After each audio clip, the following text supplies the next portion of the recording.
Ladies and gentlemen, Jack is back. The boys are back in town. Boys are back in Sean town. Flynn. How we doing, guys? Good to be on. Good to be on. Got Sean today. Feels right. The squad's back. I have a co-host again, which is always good. But Jack, I'm sure, had a memorable few weeks as well. Yeah. But going to be a good pod today, breaking down the Cobras versus Gators series and talking to Sean, getting to know him a little bit more. And I don't know, good conversation all around, I think. I think it was a good pod back for me. There's always, yeah. Good pod, all 100%. together. There's always plenty of shenanigans to discuss when we're talking about the Cobras in general, I think. Definitely. Plenty of content. Always. Plenty of material. So, great pod. And this is the Pipe It Up podcast. Cue the intro.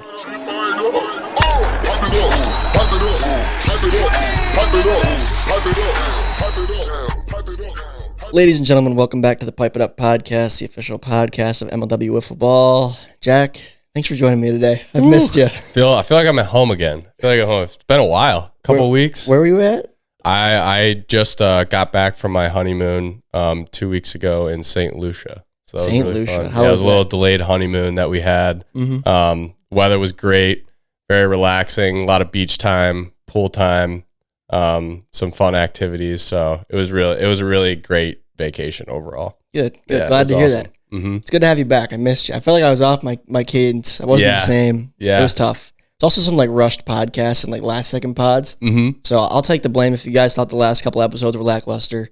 It's hard without my co-host here to motivate me, and I feel like I wasn't quite myself. But we're back today. Happy to be back. All we can do is move forward. That's right. And I feel like I've prepared today pretty well, despite it being a hectic day. Jack's got a series here in just a few hours, so a lot going on. Full MLW day we got. Full MLW day on the calendar for sure. And joining us today in the studio is Mr. Sean Flynn of the Coastal Cobras. Sean, thanks. I appreciate you guys having me. I'm excited to do it. It's cool to be in person for once. It is, first time. I know we have kind of an obstructed view with the cameras here, but it's all right. It's all good. It's good. I'm glad to be here. And wanted to have you on today to talk about your last series against the Gators, Cobras Gators. It was a good series. You guys won it 2 out of 3. I guess before we even talk wiffle ball, how was year 1 of college?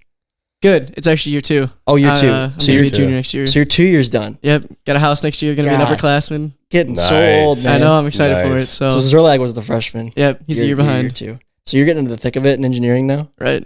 God. Getting a little tricky, but getting a little tricky.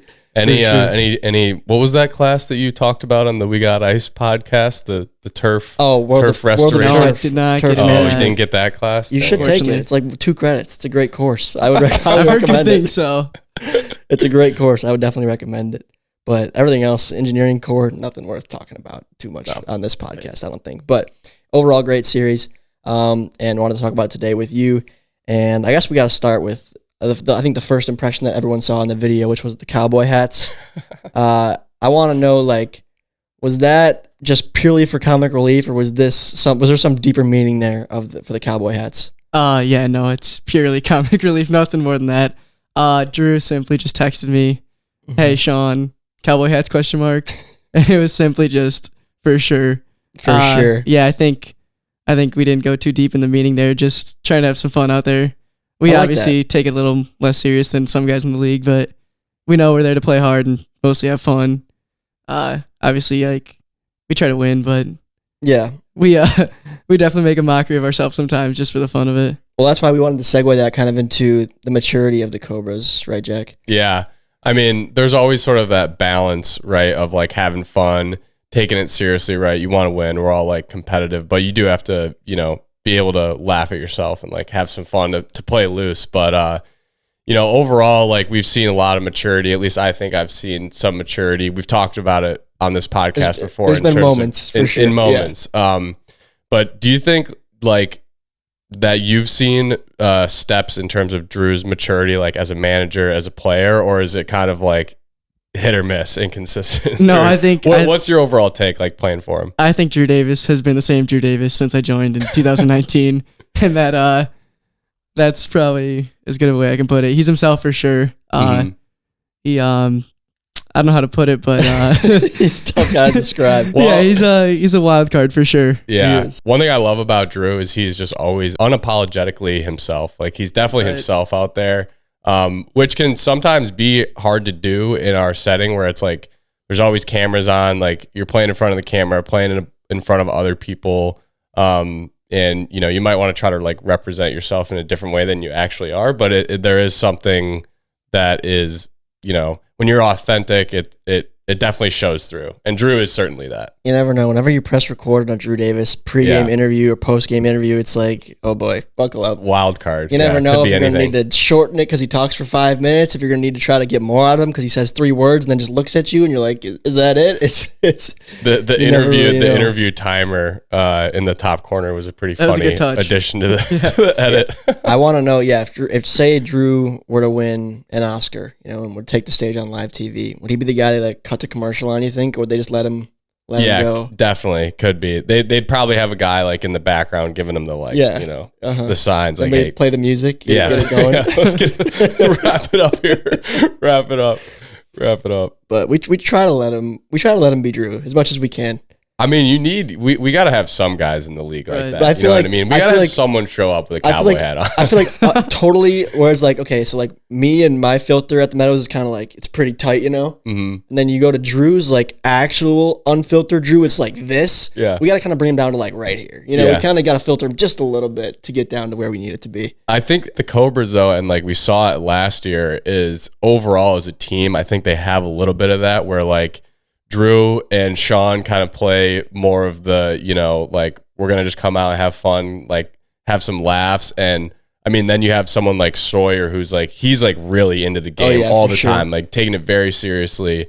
Behen isn't, I mean, at least what you see on camera, like isn't super vocal, like talking like a whole lot. He kind of just goes out there, like goes about his business. Yeah, Behen's a businessman. I think as a whole, the Cobras, before some of these later additions that they've had in recent years, like, kind of rode on Drew's level of, whatever he felt like that day. And now it's sort of like they've evened out a little bit. Yeah, there's definitely more now to kind of keep things at an equal level. I think so. But you definitely have spikes throughout the roster of different guys. It's a ride. It's a ride for sure. It's sort of worked. I mean, you got the World Series last year. Didn't pan out the way you wanted it to, but you did make it there.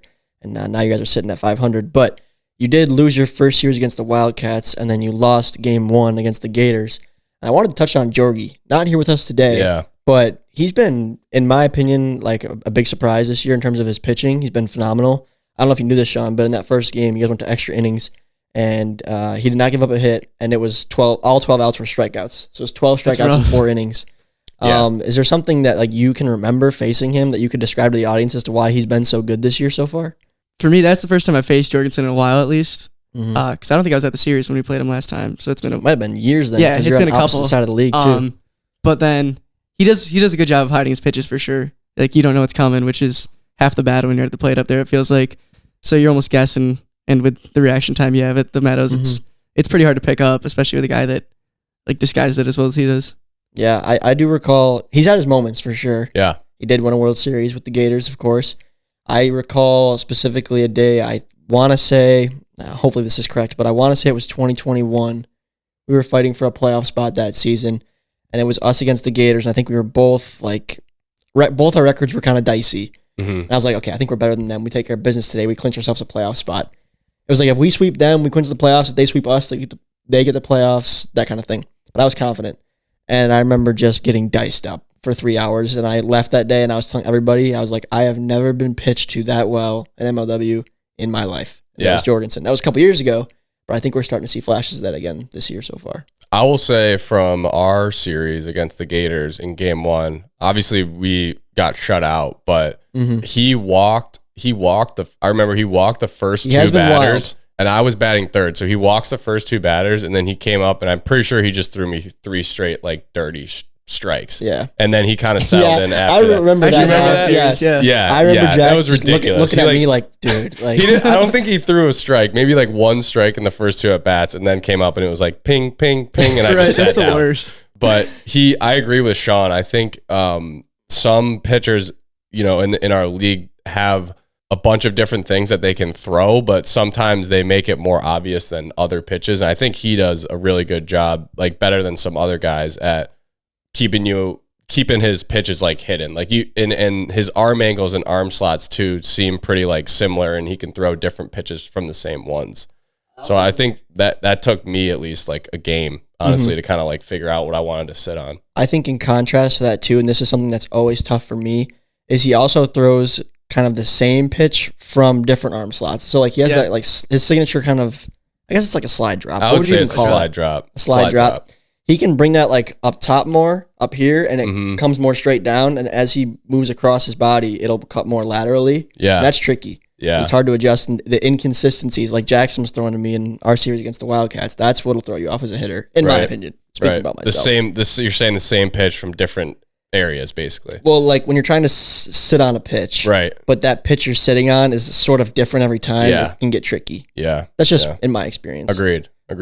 And he's also been hitting really well, which maybe we'll talk about a little bit later. But the guy's been on fire. He has for been, sure. yeah. It's unfortunate the record doesn't show it, but he's played some really great wiffle ball in these first 6 games for sure. I don't think people realize that in that first draft class, he was the number 1 pick ahead of guys like Norp. Yeah, he was drafted ahead of Jimmy. That's true. I mean, he obviously people do forget. Did he win Rookie of the Year that year? Or? Who was the first Rookie of the Year? That would have been what 20. Was it Dallas Allen? 20 was that 2020? No, it had to have been Cheatham. It was definitely Cheatham. It was Cheatham. 100%. Cheatham cleaned up that year. Right. Show. Didn't he have that? But they got both of them in that same class. Yeah. That was actually Cheatham could have been a Cobra. That was the Cobras pick. That was. Oh, how things would be different. What did we get for that? Was that like the you guys got Gus?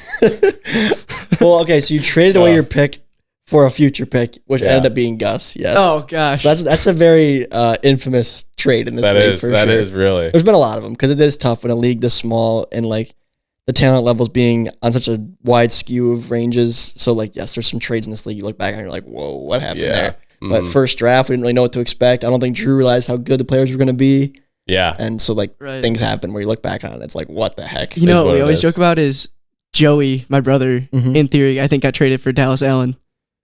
It was a 3-way trade, I think between Magic, Eagles, and us. It was a draft pick. And it was like the 6th overall pick or something. And Andy, I think. Wow. There you go. We got to go back and how is Joey doing for the listeners? Yeah, he's playing Ultimate Frisbee up at State. So is he? Yeah. That's cool. I always wanted to do that. Yeah, he's pretty good at it too. So is he still working in downtown Brighton? No, we work at the same place actually. Oh, you do now? Okay. So he used to work at the Pound, right? Yeah. I used to see him from time to time. What are you guys doing? It's like engineering stuff. He's more like IT side. I'm more mechanical side. Nice. Did you guys like interview together? Like, we're gonna be interviewing as a team. Yeah. We're a package deal. It was one after another actually. So it was pretty convenient. Gosh, were you happy that worked out, or were you kind of like surprised? Yeah, because the carpooling's nice. It's kind of a long drive, gas and everything. I feel like that could be, maybe if you were in the same department, that could probably be confusing. Oh no, people still messed up all the time. Do they? Oh yeah. Is it a small company or big company?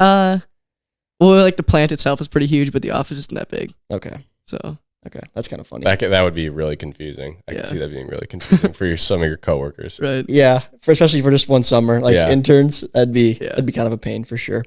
But all right, well that wraps up game 1. I mean, we should shout out Chadwick with the walk off. I mean, all the kid does is just hit walk off. He does that one. I will give it to him. He hit it hard, but the wind played in his favor. The wind was blowing straight out. You guys can see the flag in the video. The shot tracer there was pretty cool. Yes. As soon as it went up, though, I'm like, that's gonna go over because he got it up there in the jet stream, and he did hit it deep. But on a calm day or a wind blowing in day, I don't think it would have went over. But it was out by a wide margin with the way the wind was blowing, and we needed that. They needed that, I should say. That was huge. He literally just like slapped it, and it just flew forever. But it's big for them. Dub's a dub. Big dub for them. Yeah. And you guys bounced back. You won game 2. And in this game, I wanted to point out that Drew actually moved you up in the batting order. You hit leadoff in game 2. I wanted to comment on that. And how did you feel about it? Did Drew approach you with that idea, or did you like, Drew, I want it at the top? No, it wasn't even based off me, really. It was, so Sawyer's kind of not himself at the plate, I'll just put it that way. Yeah. And Sawyer's a pretty emotional guy in the field. Oh yeah. So Drew's literally. Really? Oh, you didn't know that? There's some great Sawyer impressions in this league, I will say. I can't do him justice, but the sole reason I got bumped to leadoff and we bumped Sawyer to 4 was to fire Sawyer up. Oh. That was the only intention behind that, yeah. I kind of like that move. Yeah, it was nothing for order purpose. It was just trying to get some fire lit in his swing. That's kind of interesting. That is interesting. I didn't know that. Yeah. I like that play. Yeah. I think there is like a balance between, we've talked about it on the Magic, our guys, between like trying to mix up and find the right lineup, but also trying to stay consistent just so it's like everyone's kind of like in the groove, like knows what to expect, knows their role, knows the spot that they're going to be in versus like always kind of looking over their shoulder, like if someone else is going to be put in that spot or whatnot. So there's always like that balance, but I like that move. trying to get them. It's trying hard to light a fire. I think different players respond to adversity differently, or respond to things not going their way differently. Some guys might spark a fire in them. 100%. Some guys might get discouraged or put more pressure on themselves. So I guess we'll see how Sawyer responds as time passes. But I did want to talk about Sawyer's pitching performance in that game. Pretty solid. Yeah. Only one run. And I want to know what you think of his growth since coming in last year, because it has been pretty drastic, I think, in terms of not only at the plate, but also on the mound. How's he been as a teammate, and just what have you guys seen from him over the last 2 years? On the mound, for sure. He's definitely a lot more confident up there. I think when he first came into the league, we didn't pitch him much at all. I think until like the third series, maybe. It was just Drew, or maybe the second. He got out there, but it was not spectacular. Yeah. He wasn't like considered like, hey, we felt confident in him, really. Mm-hmm. But now he knows his drop is the muy bien. He knows it. Muy bien. Yeah. So now he's got that going for him, and he's obviously like every pitch he's locked in. Sometimes we got to like slow him down out there. So it's good to see him fit into that role. He thinks he can be our ace, and that's saying a lot with Behen. Yeah. It's a good 1-2 punch for those two. So me and Drew are actually talking about like the order. I don't know how you guys approach which way you pitch your pitchers, like game 1, 2, or 3. We had this conversation with Schultz. Yeah. It's a pretty interesting dynamic. It is. Drew was texting me the other day, and he said Sawyer's more of like a, I think he said he's more of like a spin guy, and Behen's more of a grip guy. So something weird like that. So he wanted to throw like that Behen, sounds like Drew's exact words. Spin guy versus with like a guy. fresh ball, and then Sawyer with like the more worn out one. Mm-hmm. So yeah, there's a lot going into it. Yeah, I like how this podcast this year has brought some light into the balls. I feel like people are. Yeah, there's a lot. I've seen some comments about that. Mm-hmm. It's always been kind of a thing in the league, like who's using the fresh ball, because we only usually use 2 balls throughout 3 games. Yeah. So I had a question. So in the video, obviously, you're seeing the last pitch of the at bat, and oftentimes that's like 2 strike count, or they're swinging on something, but or full count and it's a walk. Mm-hmm. And so a lot of the pitches we saw was Sawyer throwing that drop, and it's definitely his most used pitch. But when we were playing in that tournament in Illinois, playing against him, he mixed it up more. He wasn't throwing only that drop. So I was wondering like what you've seen from him in terms of like developing his arsenal, like if he's added some more pitches and how those were going. Because there was only a couple that showed up in the video. Like it was almost all drops exclusively, which were nasty. But I know he has other stuff. Yeah, he mixes in his slider a little. He threw a fastball out of nowhere, literally just a straight ball. I think it worked pretty well. It can be effective. Yeah.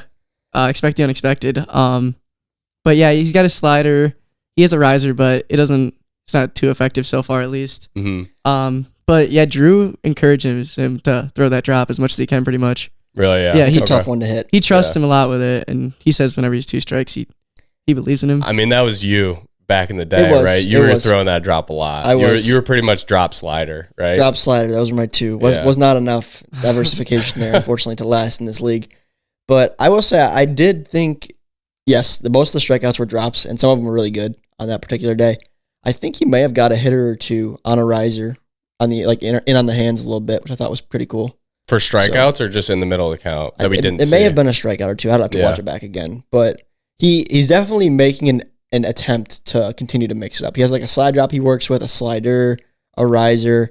I think he's even tried to throw 2 seams, like little cut fastballs. But the drops, I think, like the pitch he feels the most comfortable with, despite how drastic it is, which is weird. But when you were, pitching a lot more back in the day, how did you decide whether to like try to master the craft on one pitch before trying to like work on adding another, if that makes sense? Like you could argue that Sawyer should like only throw his drop ball and just throw it all over the place and like be able to really pinpoint it, or you could say, well, maybe he should add like 2 more pitches to be more diverse. I have to really think, because my most successful time pitching in MLW was like if we're talking about modern day, like 2017, 18, and 19. Mm-hmm. And I've referenced this before, but in 17, I was still like in baseball shape, my body. So my body was very used to pitching and, everything mechanically worked. Yeah. Like without thinking about it, if that makes sense. It was effortless. I could feel like I was so good at, no matter what grip I threw or what pitch it was, I could throw it from any arm slot, any speed, locate it wherever I wanted. It felt like I was an artist up there, like Bob Ross with a fresh canvas and a palette of oil. I was ready to go with my liquid white all over the canvas. Liquid white. Yeah. And as time changed and I started to get hit around more and I wanted to add more pitches, I feel like I did spend a lot of time like trying to add like 2 or 3 pitches. And it would get frustrating because it was like, I'm not hitting the board with any of these. Yeah. So I had some frustrating days. For my parents can attest to this. Like during college summers when I was home, I'd go to work all day and then I'd come home and like try to throw a bullpen in the driveway. And I'd be like, all not upset, but frustrated. Yeah. And it's hot outside and I'm retrieving my own balls as I'm pitching, walking back and forth. So it was annoying, but I wouldn't say I was super successful at it. I remember there was like 1 or 2 series that I went out there. There was one when Ford was in the team because Ford said he's like, dude, you look really good today. I was like, yeah, I was working on things because it was bad prior. So I did improve a little bit, but to directly answer your question, I may have been better off just trying to remaster the slider and the drop instead of trying to learn new stuff. It may have been more effective for me and less frustrating, but when I started to lose that baseball muscle memory and lose those mechanics, everything went south. Yeah. So makes sense. it's tough. You gotta, if I really wanted it, I would have had to go after it more, I think. Yeah. So I follow that. Is what it is. But Sawyer did throw good in that game 2. He also started game 3. Was that something, starting Sawyer in game 3, was that a Drew decision? Was that a Sawyer and Barron conversation? Was that a team decision? How'd that happen? Because usually it goes Barron, Sawyer, Barron. Right. Yeah, this year Drew and I have been making like kind of joint decisions more than Wow. Yeah. So you're Co-manager? in the front office here a little bit Co-manager? I do have a little say with the now. lineup card. Right. But no, I think it was Sawyer. I think he gave up a home run right away in that second game. It was like early, I'm pretty sure. I think Jorgie hit one, Or was Yeah. it? Okay. Jorgensen hit. Well, you guys got a 4-0 lead. Cobes went up early, Cobes and went then up 4-0. Jorgensen And got then- one. Yeah. But we were like, he's looking good. He just Mhm. there was that one error, one swing of the bat. We're gonna bring him out there. We had faith in him. Mm-hmm. That's usually how it goes. Like Barron obviously sits a game. And if Sawyer's hot, we always have Barron in the back pocket. May as well keep him out there. Mm-hmm. But yeah, the funniest part, I'm sure we're gonna get to it, but that last inning, Yeah. Drew had no idea the scenario. Me and him are in the outfield looking at each other. Like he's like, all right, last batter, and if he walks him, it's last batter. And I was like, okay, yeah, checks out. And then we signal Barron in, and Barron gets that last out, and Drew has no idea the game's over. Oh, he didn't know how many outs He there thought were? there were 0 outs. If you watch the video, you can see his reaction. He thought that was the first out of the inning. Oh my What? god. The guy has no idea what's going on out there. I'm gonna have to roll the clip. Oh my Yeah. I have to roll the clip on the Yeah, pod. no, Yeah, you can you totally might. see his reaction because I remember looking back and I was like, we're all like jumping up and down. He's like doing like a fist pump, but he's like, wait, and This then he is- like looks around. This is news to me. This is news to me right now. Wow, I would have been freaking out then if I were him in that situation. Yeah, I thinking was there like, was no outs. Dude, are you kidding me? I'll pull it up right now. You just pulled him now? Let's see if I can get this. That's funny. I don't have I'm not like Joe Rogan. I don't have a guy who's pulling up stuff on the You internet do need for a guy. me. I need a guy. I am the guy. Jamie, pull that up. Yeah, let's see here, folks. Let me fast forward.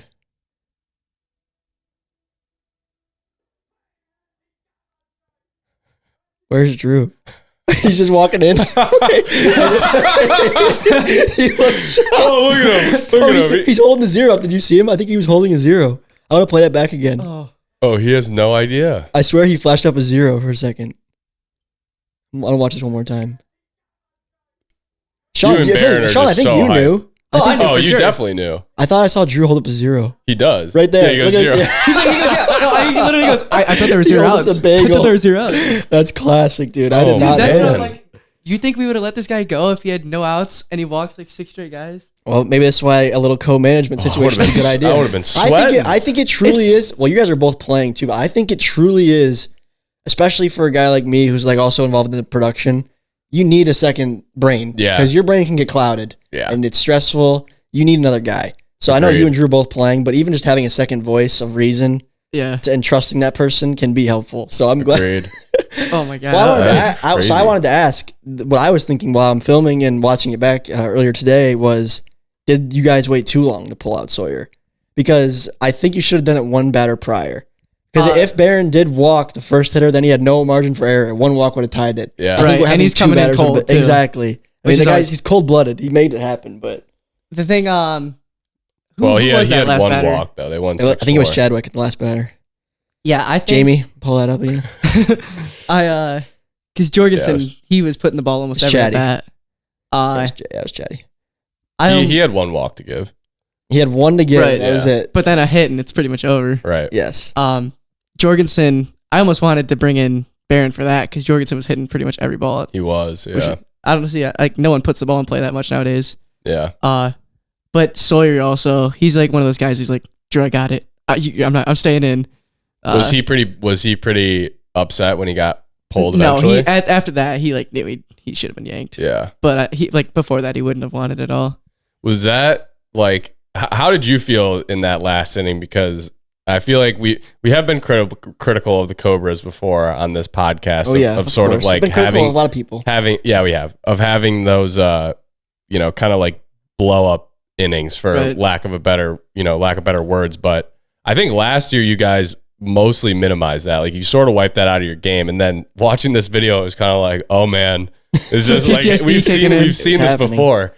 So how did you feel like during that inning? Before, Jack, it gets lonely out there. It does. It's just Sawyer, it really does. Sawyer in the board. The strike zone's tough. Oh yeah. No. Last year the infamous Drew putting himself in against you guys. Yes. Oh, that so it did happen last year. Yeah. Ever since we've kind of been better. But yeah, no, I was getting a little worried there because it's like you start out 1-2. This is you're like set up to get back to 500, going to the bottom third against a team that you should like. They're a good team still, obviously, but just the score. You're up 6-0 against a team that, I mean, and there was 2 outs maybe not relatively quick, but they would like bases juiced and no runs in. I think it was bases loaded, 2 outs, and no runs in. Right. So you're like, okay, you can even give up a walk or 2 and still be fine. Yeah. But then when it gets 4-0, bases juiced, 1 swing of the bat away. It's a tough balance because, like I said, it's like getting Preston reps for me. You wanna test your young guy and put him through that stressful situation to see if he can grow from it. Yeah. But at some point, you're like, I want to win this game. Yeah. So maybe you guys did handle it perfectly. It worked out, so you can't be mad at it. Behen comes in like a true. Baron's a stone cold killer. Guy. Yeah, just an absolute killer. He's a the nerves don't get to that guy. I think we have the bend it like Baron silhouette T-shirt. We need another picture of him with his shades on, just straight face. Stone cold backwards hat, no shades emotion, on. Yes, I like Baron rocking backwards hat too. Locked in. But a good win, a good series win. And I thought it was well-deserved. Gators aren't playing terrible. I think they need to be more consistent with the bats throughout the course of the day. Yeah. They've kind of just been hitting home runs, and that's it, and walking. Georgie, the guy's on fire, like I said. His hitting is unbelievable. I forget his stats in the day. Someone did have He's got to be leading their team in hitting, which for sure. I think he's leading the league in average. I think he had like 6 or 7 hits in the series alone. If you said that at the beginning of the year for the Gators that he would be their best hitter, you wouldn't. Right. You wouldn't think that. People could say that, Wildgate's been the biggest surprise this season, or like I was also low on the Wildcats, so them as a team has been the biggest surprise of the season, but I did not think that Jorgensen was that guy. Yeah, he's really stepped it up. I love you, Georgie, if you're watching this, but I just didn't know like how much work he put in this offseason. It looks like he's been pitching and he's been hitting. Yeah. Either that or he's just on fire coincidentally, but I think he's definitely been putting in the work. Yeah, I'm pretty sure I've seen like stuff on their stories, him, all the Trenton guys out there. Trenton boys. I don't think it just came out of nowhere. I think he's been working close to like for 450 or something nuts through the first I think two. he get like 600. I need some of that to rub off on me. Him and Schultz had some big days the last 2 weeks. You've at least had a couple homers this year, though. Yeah, that's about it. But you were joking, Sean, at the field. Yeah, you're like, let's let the viewers hear this. Yeah. So what'd you say? You're like, I've only touched 2 balls this whole season, and they've both been home runs. Not even foul balls. So first series, it was my last at bat all day. I literally hadn't fouled the ball off. Hadn't put a ball in play, and like I just swung and missed, or if I was lucky, get a walk. But then I swung and actually hit a ball against Kyle, and I put one out. And then game 3, I still had not touched a ball yet against the Gators, and I put one out. So I put the bat on the ball twice through my first I 25 at bats. But then after that, you had a couple foul balls. I had a couple foul balls, which was pretty good for the morale. Yeah. This might be a dumb question, but do you think that's like a product of the way you swing, or is that just coincidence? Like that's how it's worked out so far. That's all it is. Yeah. But like he doesn't though. Like there's a lot of guys in this league that don't have 2 home runs. I like looking at the OPS stats. It only takes one. Because my OPS is like 1100, but then my batting average is like 150. Yeah. So all right, so none of us obviously, but for some fans out there that might not know all the baseball metrics, maybe just give them some insight onto what OPS is. It's on base plus slugging. On base percentage is just obviously how many times you get on base, so it's either a hit or a walk based on balls. And then slugging, it takes your total bases, so it's obviously single 1, double 2, home run 4, divided by at bats. So I have 2 home runs, so that's 8 total bases, and probably like 12 at bats. So if I had like 8 singles and 12 at bats, it would be the same slugging. Ah, OPS is like the new wave. Yeah, too. it's like the Juan Soto. We noticed this at Comerica Park and apparently we thought it was just because the Tigers are so bad, their batting averages are so low. We're like, why are they displaying players' OPSs and not their batting averages? This is wild. But apparently most Major League parks are doing that now. That's all they were showing? So yeah, like when you go to a Tigers game or any baseball game, you have like the lineup, the batting on average, the scoreboard, and you see next to their name it says like 0 for 2, and then it has their season batting average. Now it just has their OPSs listed. Yeah, it's the new. And I was like, what is this? But it is talked about in the sports. Right. I'm pretty into that kind of stuff. Sounds so like what's like a anything over 1's good. 1 anything OPS. over 1. Yeah. No. I think like a 720 OPS is like the MLB average right now. So I was saying like what's really good. Oh yeah, like Trout is he's like 1,000 OPS career.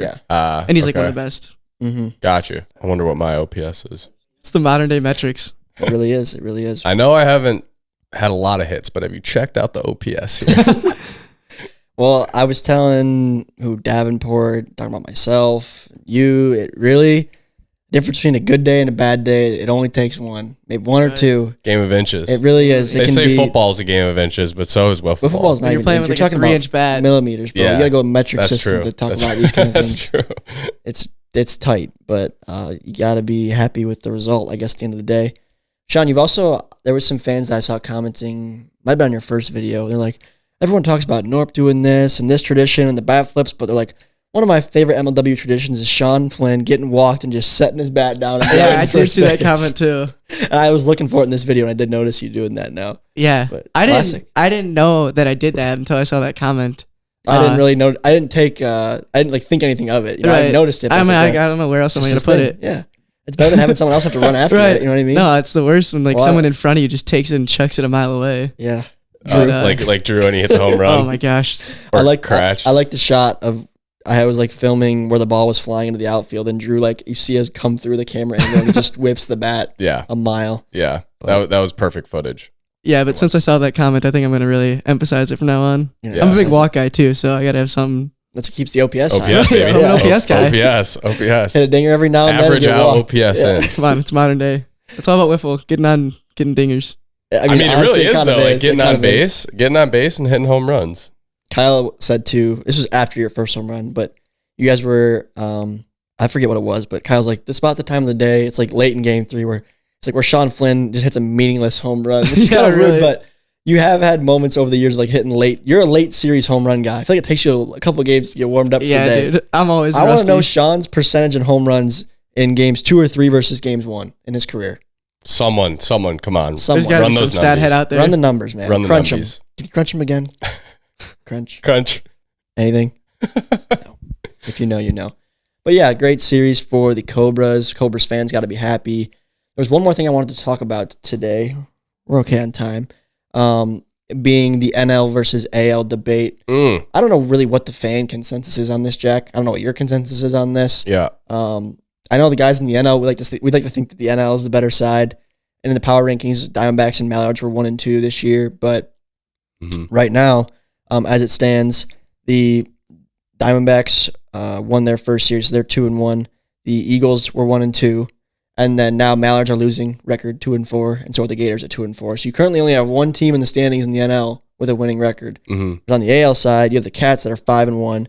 You guys are 500 now. Magic have a winning record at 2 and 1, and the Predators just lost the Diamondbacks. So tough loss. So I don't know, where does your guys' head stand with that as of right now through 6 series?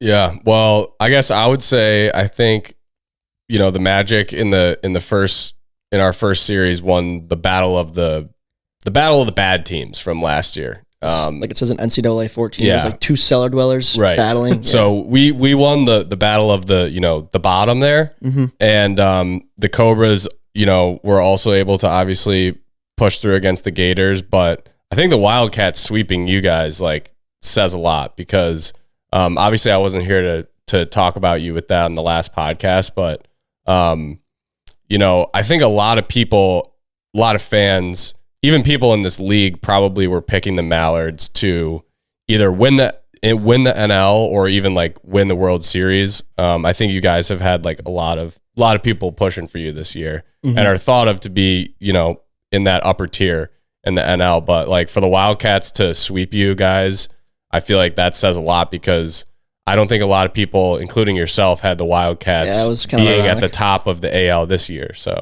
that was not a very sweep though. That could it wasn't, but it's still record shows a sweep. Record shows. That's all that really matters. Agreed. Yeah. There's no pictures in the standings. Yeah, exactly, exactly for sure.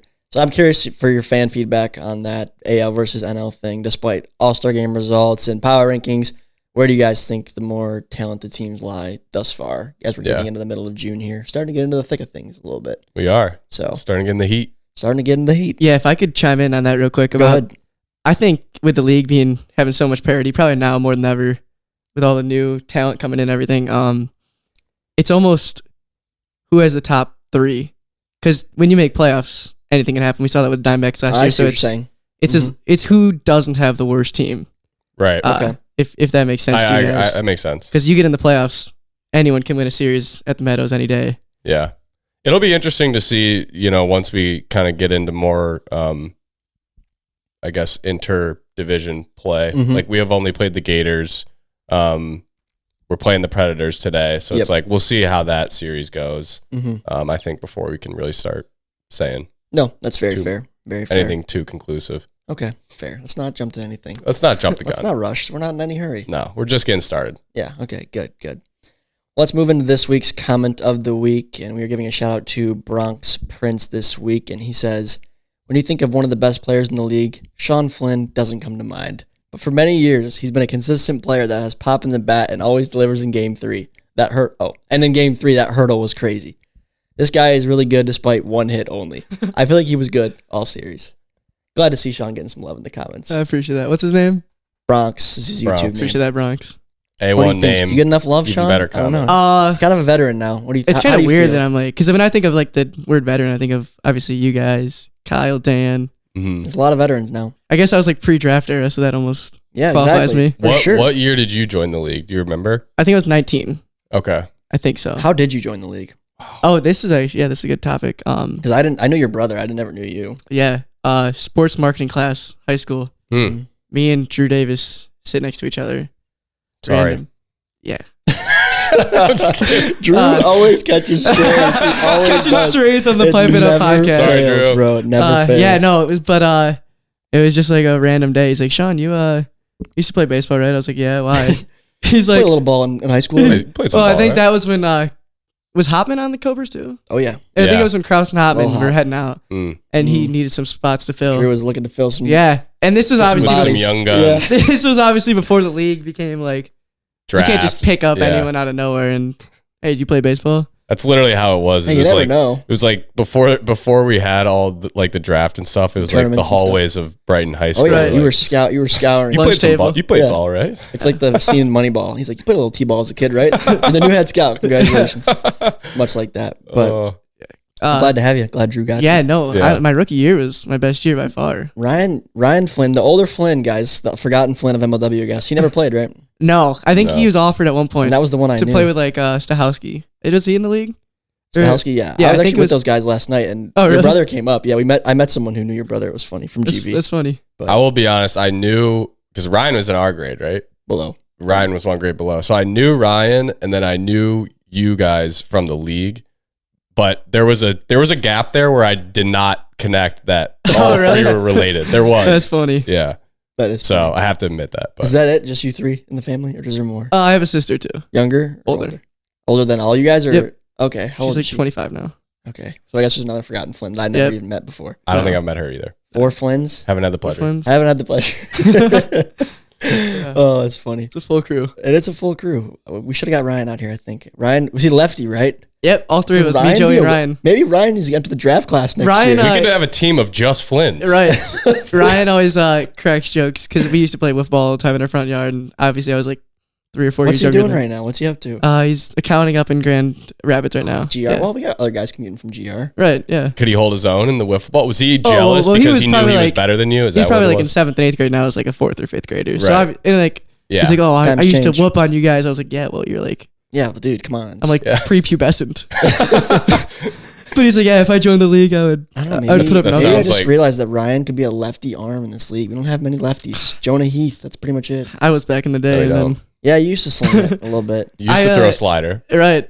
Slider and then riser, the most 2 predictable pitches in the league. A lot of guys got out there and slung it at one point, which is cool, I think. Yeah, it was Florida funny. used to take the hill every now and then. If you looked at our TikTok too, you'd probably think I was maybe a pitcher here or there. The slider, the viral slider. The viral slider. That's awesome that you're in that video, dude. I know. I don't know how that happened. Don't be ashamed of it. That's awesome. It's a nasty slider. It was nasty. It was, absolutely. Yeah, no, ever since the surgery, I like sometimes just mess around with the radar gun. I can like clock out at like 55, 60 now. I can't throw hard. What'd you get surgery on? So I tore my labrum. I don't think any of the Shoulder. viewers, shoulder labrum, back senior year of high school. So Was it a football injury? Yep. Went up for a ball, landed on it, popped out of a socket. Was this like a season ender? For football? Like, yeah, career ender? No. I came back and then I did it again. So after that, it was like, I called it. Oh. There was one time actually I was warming up I was just throwing a ball with Liam Jackson and it popped out. Jeez. Yeah. It was not fun. After that, I always think of Russell. Poor Russell senior year. That was terrible. What did he do? What was it? His ACL? No. I don't remember specifically what it was. I don't want to say because I will probably get it wrong. Yeah, I don't remember what it was. We should ask him. Yeah, but I got the whole PT done this winter, so I can actually. That's why I started playing first base because I can't throw. Well, I couldn't throw. I can throw now. You're also a lefty thrower, right? Right. Typically in baseball, awkward. you're not out there on the left side of the infield anyway. I don't know if I trust myself. I think I could maybe top out the zone, but I like when people like come back from ACL injuries, they like don't have faith in themselves. They cut. I like don't know if I trust myself to. You have to probably actually work at it a little bit to get comfortable again. I don't know. It comes easier to some than others. I will say that. Right. But yeah, I don't really need it. We got 2 studs, and worst case, I guess Drew, but probably better for the Cobras if he's not on the mound. Yeah, and that's not a shot at Drew. That just means that Behen and Sawyer are it's pitching just like well me enough. going up there for the Mallard. It's probably not the best idea at this point. You know, we don't. Yeah. I don't think anyone really wants to see that if they don't have to see it. It's not like unless you've been really working on that gypsy drop. It's somehow. it's like when your old favorite car you drove in high school finally gets totaled. Like you don't want to see it get crushed, but you kind of like have to watch it just to see its final death. It's kind of like a movie you watched as a kid where you were like, man, that was like a really good movie. And then you rewatch it and you're like, Monster House. Like, why did I like this movie? I've had, I don't know if I said it on the podcast or not, but I remember they added Monster House to Netflix. I think I remember hearing this. Did I talk about this already? I don't know. I don't remember. Maybe I didn't. I think it was like a clip somewhere. I don't know, but I'll say it again. They added Monster House to Netflix, and I had a memory of loving this movie as a kid. And I got all excited, me being like 23 at the time or 22, whatever I was. Put it on, and at like 45 minutes in, I'm like, what am I even watching? This is just not what this it is was. Like creepy and weird and just those are things you just got to let be in your memory. Yeah, I agree because now it's ruined. Leave them there, and just let it be the beautiful, nostalgic thing that it is. Agreed. At its purest form. Agreed. Instead of ruining it. But other things you revisit, and it's like, oh, that was as good as I remember it being. Mm-hmm. I don't know if it's movies or other things, but. Could be anything. Yeah. All right, well, I guess it's kind of a wrap. A couple housekeeping items, fellas. Yes, the Comerica Park game was postponed. So that video now will probably be postponed a week too. So expect the Predators versus Magic matchup to go live this Friday. And the following Friday will be the Eagles versus Diamondbacks Detroit video, whether it concludes Comerica or elsewhere. So we're sorting through it all, making it happen for you guys. And good luck to you, Jack, today. It's going to be a wet day on a dry field. It hasn't rained here in Michigan in probably 3 weeks, not exaggerating. And it's going to rain, I think. It's actually dry right now, but it's going to rain all afternoon, I think. Yeah. Which we think that favors you. My veteran opinion would be that there will be a lot of home runs. You think so? Yeah, I think the pitchers will probably not have as much like movement on their pitches, and the ball with the humidity will kind of hang up there a little bit. Okay. That's good. That's my tip. That's his prediction. Take. His take. Yeah, I think it favors you. You're a gritty guy. You're not I thrive in the muck. I think in the dirty conditions. That's where I thrive. I think the Magic attitude is like that, but the Preds they don't shy away from it either. No, they're gritty as well. It rained on them in the ALDS last year, and they took care of business big time. I got to give credit where credit's due. I was molded by the Predators, so they know the muck. They know the muck just as well. Okay, good. Well, Sean, appreciate you coming on, dude. Thanks for taking the time out here. It was fun. Busy Sunday. Good talking to you guys. Good luck at work tomorrow and this week. Yeah. And folks, thanks for tuning in. Sawyer Behen competed in a powerlifting competition this last weekend, and we will got his see fake tan on and everything. Fake tan, yeah. We'll see you guys next week. Pipe it up, pipe it up, pipe it up, pipe it up.